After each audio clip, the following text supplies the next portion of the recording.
2026 marquera un anniversaire historique en France. Il y a 50 ans, un homme extraordinaire nous quittait. Un homme qui a changé à jamais le visage de la culture française.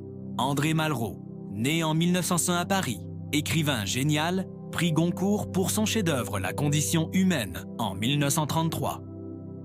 Mais Malraux n'était pas qu'un intellectuel dans son bureau, il était un homme d'action, combattant aux côtés des républicains espagnols, résistant pendant la Seconde Guerre mondiale, un intellectuel engagé qui n'avait pas peur de se battre pour ses convictions. En 1959, le général de Gaulle lui confie une mission révolutionnaire, devenir le premier ministre de la culture de France. Pendant 10 ans, Malraux transforme le paysage culturel français. Il crée l'inventaire général du patrimoine pour recenser toutes les richesses artistiques de France. Pas seulement celles des grandes villes, mais aussi de la France rurale. Il commande des œuvres aux plus grands artistes. Marc Chagall peint le plafond de l'Opéra de Paris, André Masson celui de l'Odéon. Il fait voter des lois pionnières pour protéger le patrimoine et soutenir les artistes. Sa vision était claire, rendre les œuvres capitales de l'humanité accessibles au plus grand nombre.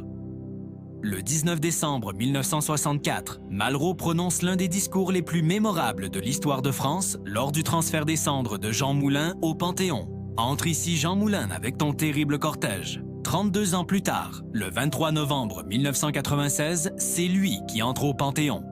20 ans jour pour jour après sa disparition.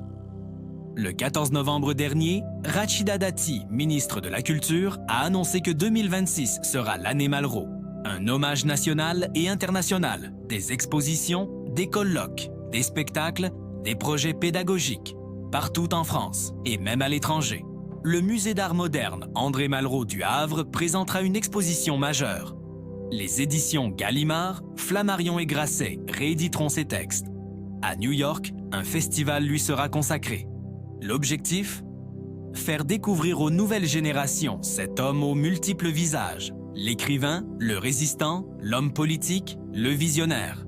Car l'héritage de Malraux reste brûlant d'actualité. Sa vision d'une culture qui émancipe, qui relie, qui rassemble, une culture comme droit.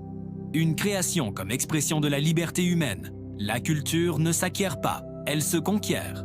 2026 sera l'année Malraux, pour se souvenir, pour transmettre, pour continuer le combat d'un homme qui a dédié sa vie à la liberté et à la culture.